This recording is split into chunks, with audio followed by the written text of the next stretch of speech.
நீங்கள் பார்த்துக் கொண்டிருப்பது AJK டிவியின் புதுவை மாலை. வணக்கம்.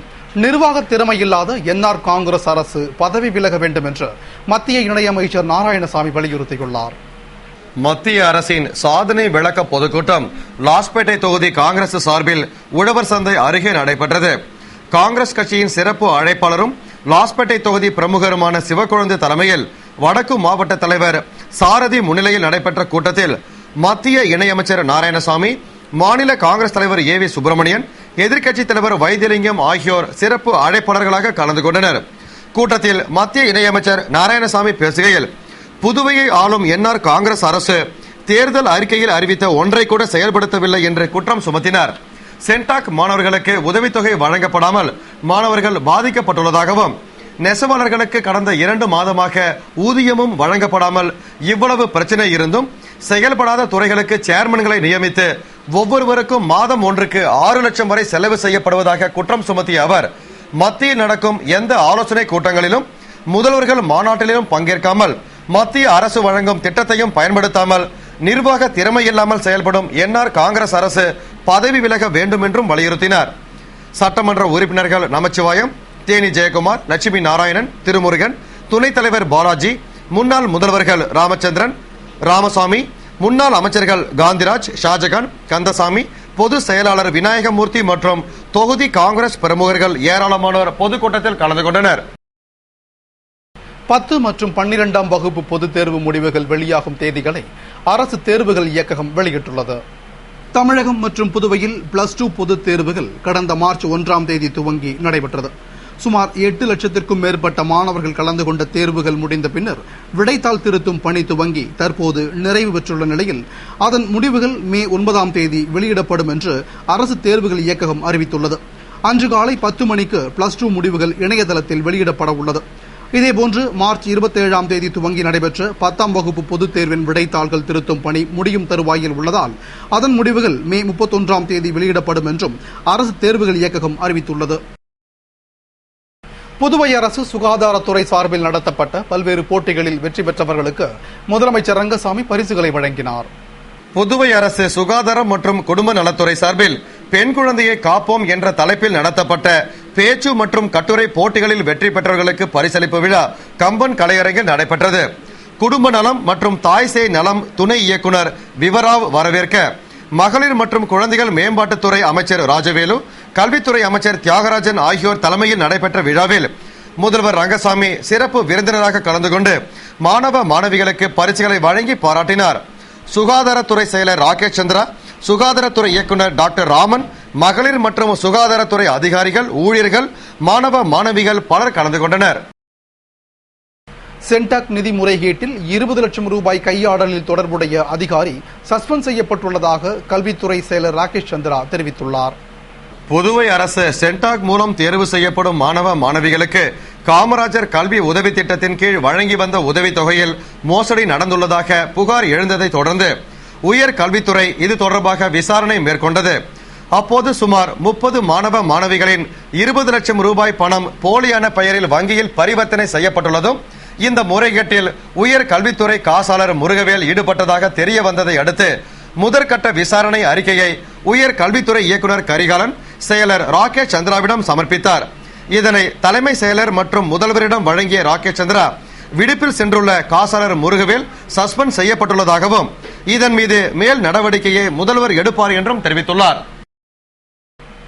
இலங்கை சிறையில் இருக்கும் காரைக்கால் மீனவர்களை மீட்க மத்திய மாநில அரசுகள் துரித நடவடிக்கை எடுக்க வேண்டும் என்று திராவிட முன்னேற்றக் கழக மாநில அமைப்பாளர் MAS சுப்பிரமணியன் வலியுறுத்தியுள்ளார்.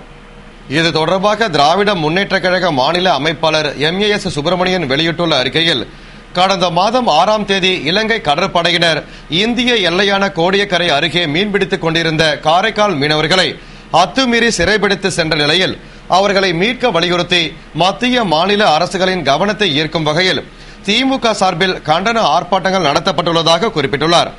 ஆனால் மத்திய அரசு இந்திய தமிழ் மீனவர்கள் மீது பாராமுகமாக இருந்து வருவதாகவும், மத்திய இணையமைச்சர் நாராயணசாமியும் இவ்விவகாரத்தில் அக்கறை இல்லாமல் வெறும் அறிக்கையை மட்டும் கொடுத்து வரும் நிலையில் நிவாரணத்தை மட்டும் அறிவித்துவிட்டு புதுவை அரசு மௌனமாக இருப்பதால் பாதிக்கப்பட்ட மீனவ குடும்பங்கள் நிவாரணத் தொகையை வாங்க மறுத்துவிட்டதாகவும் தெரிவித்துள்ள அவர், தற்பொழுது இலங்கை சிறையில் மீனவர்களின் காவல் நீட்டிப்பு செய்யப்பட்டுள்ள நிலையில் கடந்த 45 நாட்களாக குடும்பத்தை பிரிந்து அல்லல்படும் மீனவர்களை மீட்க நடவடிக்கை எடுக்காமல் மெத்தனமாக இருக்கும் மத்திய மாநில அரசுகளின் போக்கு மிகவும் கண்டனத்திற்கு உரியது என்று கூறினார். மேலும் காரைக்கால் மீனவர்களை மீட்க மத்திய மாநில அரசுகள் துரித நடவடிக்கை எடுக்க வேண்டும் என்றும் அவர் வலியுறுத்தியுள்ளார். நிதி நெருக்கடியில் உள்ள புதுவை அரசின் கடன் தொகை அதிகரித்துக் கொண்டே செல்வதால் அதனை மத்திய அரசு முழுமையாக தள்ளுபடி செய்ய வேண்டும் என்ற எதிர்பார்ப்பு அதிகரித்துள்ளது. மத்திய வெளியுறவுத்துறை அமைச்சகத்தின் கட்டுப்பாட்டில் இருந்து உள்துறை அமைச்சகத்தின் கட்டுப்பாட்டிற்கு வந்த பின்னர் புதுவை அரசிற்கு சட்டசபை ஏற்படுத்தப்பட்டு பட்ஜெட் தாக்கல் செய்யப்பட்டது. இதையடுத்து மாநிலத்திற்கு தேவையான அனைத்து நிதியையும் மத்திய உள்துறை அமைச்சகம் வழங்கிய நிலையில் அது 70% மானியமாகவும் 30% கடனாகவும் வழங்கப்பட்டு வந்தது. இதனிடையே மாநில அந்தஸ்தை சட்டசபையில் வலியுறுத்தி வந்த புதுவை அரசு அதற்கு ஏதுவாக பொது கணக்கை கடந்த 2007ஆம் ஆண்டு தனிக்கணக்காக துவங்கி 361 கோடி ரூபாய் கடனாக பெற்ற நிலையில் கடன் தொகை 2483 கோடியாக உயர்ந்ததுடன் மத்திய அரசின் மானியம் 30%ஆகவும் கடன் 70%ஆகவும் அதிரடியாக மாற்றப்பட்டது. இதனால் தற்போது மத்திய அரசில் புதுவை அரசின் கடன் 5005 கோடியாக உயர்ந்துள்ளதால் இந்த கடனுக்காக மாநில அரசு ஆண்டுதோறும் சராசரியாக 480 கோடி ரூபாயை வட்டியாக செலுத்தி வருகிறது. இயற்கை வளம், பெரிய தொழிற்சாலைகள் எதுவும் இல்லாமல் எந்த வகையிலும் மாநில வருவாயை உயர்த்த முடியாமல் வெளிக்கடனும் வாங்க முடியாத நிலையில் வசூலிக்கப்படும் வரியும் யூனியன் பிரதேசமாக இருப்பதால் மத்திய அரசுக்கு சென்று விடுவதால் கடும் நிதி நெருக்கடியில் தவித்து வரும் புதுவை அரசை மீட்க அரசு தரப்பிலும் எதிர்க்கட்சிகள் தரப்பிலும் புதுவை அரசின் கடனை மத்திய அரசு முழுமையாக ரத்து செய்ய வேண்டும் என்று கோரிக்கை விடுத்து வரும் வேளையில் மத்திய இணையமைச்சர் நாராயணசாமியும் பிரதமரிடம் வலியுறுத்த வேண்டும் என்ற எதிர்பார்ப்பு எழுந்துள்ளது. மருத்துவம் மற்றும் பொறியியல் உள்ளிட்ட தொழிற்கல்வி பயில சென்டாக் கலந்தாய்வு தேதியை புதுவை அரசு உடனடியாக அறிவிக்க வேண்டும் என்று மாநில திராவிட முன்னேற்றக் கழக நிர்வாகிகள் கூட்டத்தில் வலியுறுத்தப்பட்டது. திராவிட முன்னேற்றக் கழக தலைவர் கலைஞர் மற்றும் பொருளாளரின் வழிகாட்டுதலின்படி புதுவை மாநில திராவிட முன்னேற்றக் கழக நிர்வாகிகள் கூட்டம் மாநில அவைத் தலைவர் சுப்புராயன் தலைமையில் மாநில அமைப்பாளர் MAS சுப்பிரமணியன், முன்னாள் முதலமைச்சர் RV ஜானகிராமன் ஆகியோர் முன்னிலையில் மாநில தலைமை அலுவலகமான கலைஞர் இல்லத்தில் நடைபெற்றது. துணை அவைத் தலைவர் சீதா வேதநாயகம், துணை அமைப்பாளர் SP சிவகுமார், கழக மாநில பொருளாளர் அனிபால் கென்னடி, தலைமை செயற்குழு உறுப்பினர் சோமசுந்தரம், தலைமை பொதுக்குழு உறுப்பினர்கள் பழனி, அன்பு, அருள்செல்வி, மல்லிகா மாயகிருஷ்ணன் மற்றும் திரளான திராவிட முன்னேற்றக் கழக நிர்வாகிகள் கலந்து கொண்ட கூட்டத்தில் மறைந்த தொழிலாளர் முன்னேற்ற பேரவை தலைவரும் முன்னாள் நாடாளுமன்ற உறுப்பினருமான சே. குப்புசாமி மறைவிற்கும், தினத்தந்தி அதிபர் டாக்டர் ப. சிவந்தி ஆதித்தனார் மற்றும் கழக துணை அமைப்பாளர் SP சிவகுமார் அவர்களின் தாயார் சரஸ்வதி அம்மாள் ஆகியோரின் மறைவிற்கு இரங்கல் தெரிவித்து தீர்மானம் நிறைவேற்றப்பட்டது. மேலும் புதுச்சேரி நாடாளுமன்ற தொகுதி கழக செயல் வீரர்கள் கூட்டத்திற்கு வருகை தரும் கழக பொருளாளர் ஸ்டாலின் அவர்களுக்கு சிறப்பான வரவேற்பு அளிப்பது என்றும், மின் கட்டண உயர்விற்கு கண்டனம் தெரிவித்தும் அதனை ரத்து செய்ய கோரியும், மூடிய AFT மில்லை திறக்க கோரியும், சென்டாக் நிதி முறைகேடு குறித்து CBI விசாரணை நடத்தி தவறு செய்தவர்களை மக்களுக்கு அடையாளம் காண வலியுறுத்தியும், சென்டாக் கலந்தாய்வு தேதியை அறிவிக்க வலியுறுத்தியும் தீர்மானம் நிறைவேற்றப்பட்ட கூட்டத்தில் இலங்கை சிறையில் உள்ள மீனவர்களை உடனடியாக மீட்க மத்திய மாநில அரசுகள் துரித நடவடிக்கை எடுக்க வலியுறுத்தியும், கூட்டுறவு நிறுவனங்களை மூட முயற்சிப்பதை விடுத்து அரசு நிறுவன ஊழியர்களுக்கு நிலுவை சம்பளத்தை வழங்க வலியுறுத்தியும், கரும்பு விவசாயிகளுக்கு பணப்பட்டுவாடா செய்யாத லிங்காரெட்டிப்பாளையம் கூட்டுறவு சர்க்கரை ஆலையை கண்டித்தும், இதனால் பாதிக்கப்பட்ட விவசாயிகளை காக்க நீதிமன்றத்தை அணுகுவது என்பன உள்ளிட்ட தீர்மானங்கள் நிறைவேற்றப்பட்டன. புதுவைக்கு மானிய விலையில் கொண்டு வந்த டீசலை தமிழக பகுதியில் அதிக விலைக்கு விற்க முயன்ற 2 பேரை புதுவை உணவு கடத்தல் தடுப்பு பிரிவு போலீசார் கைது செய்து சுமார் 30 லட்சம் ரூபாய் மதிப்பிலான பொருட்களை பறிமுதல் செய்தனர். புதுவை நெட்டப்பாக்கம் தொகுதிக்குட்பட்ட கல் மண்டபம் பகுதியில் 2 டேங்கர் லாரிகள் டீசலை மாற்றிக் கொண்டிருந்த போது அவ்வழியே வந்த நெட்டப்பாக்கம் போலீசார் லாரி டிரைவர்களை பிடித்து விசாரணை செய்தனர். விசாரணையில் சென்னையிலிருந்து புதுவை பகுதியான முள்ளோடையில் அமைந்துள்ள ஒரு பெட்ரோல் பங்கிற்கு ஒரு டேங்கர் லாரியில் டீசல் ஏற்றி வந்ததும் மானிய விலையில் அந்த டீசலை தமிழக பகுதியில் அதிக விலைக்கு விற்பதற்காக மற்றொரு லாரியில் மாற்றியதும் தெரிய வந்ததை அடுத்து நெட்டப்பாக்கம் போலீசார் அவர்களை புதுவை உணவு கடத்தல் தடுப்பு பிரிவு போலீசாரிடம் ஒப்படைத்தனர்.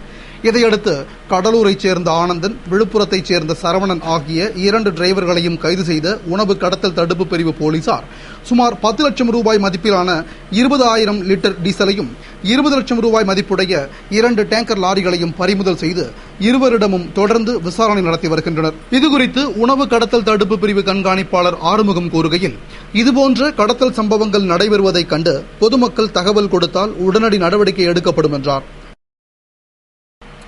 சேவை வரியை விலக்க கோரி வரும் 29ஆம் தேதி நடைபெறவுள்ள நாடு தழுவிய உணவகங்களின் வேலைநிறுத்த போராட்டத்தில் புதுவை ஹோட்டல்கள் சங்கமும் பங்கேற்பதாக அறிவிக்கப்பட்டுள்ளது.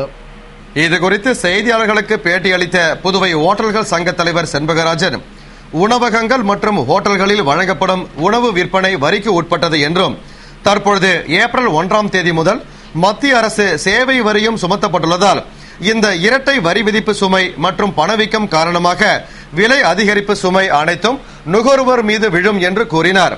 எனவே இந்த சேவை வரியை விலக்க கோரி மத்திய அரசுக்கு உணவகங்கள் மற்றும் ஓட்டல்கள் சங்கம் மனு அளித்துள்ள நிலையில் இரட்டை வரி விதிப்பு பிரச்சினை குறித்து கடந்த 15ஆம் தேதி மும்பையில் நடைபெற்ற உணவகங்கள் மற்றும் ஓட்டல்கள் சங்க கூட்டத்தில் விவாதிக்கப்பட்டதாகவும் தெரிவித்த அவர், கூட்டத்தில் வரும் 29ஆம் தேதி நாடு தழுவிய உணவகங்களின் வேலை நிறுத்தம் மற்றும் போராட்டம் நடத்த ஒருமித்த முடிவு செய்யப்பட்டுள்ளதாகவும் தெரிவித்தார். எனவே அதன் அடிப்படையில் கடந்த 22ஆம் தேதி புதுவையில் நடைபெற்ற கூட்டத்தில் 29ஆம் தேதி உணவகங்கள் வேலை நிறுத்தத்தில் புதுவை ஹோட்டல்கள் சங்கமும் பங்கேற்க ஒருமனதாக முடிவு செய்யப்பட்டுள்ளதாகவும் கூறினார். உணவகங்களுக்காக மத்திய சர்க்காரால் கொண்டு வரப்பட்டுள்ள சர்வீஸ் டாக்ஸ் என்ற சேவை வரியை எதிர்த்து 29/4/2013 திங்கட்கிழமை அன்று ஹோட்டலர்ஸ் எல்லாரும் சேர்ந்து பந்த் பண்ணுறதா முடிவு பண்ணியிருக்கிறோம். இத்துடன் செய்திகள் நிறைவடைந்தன. வணக்கம்.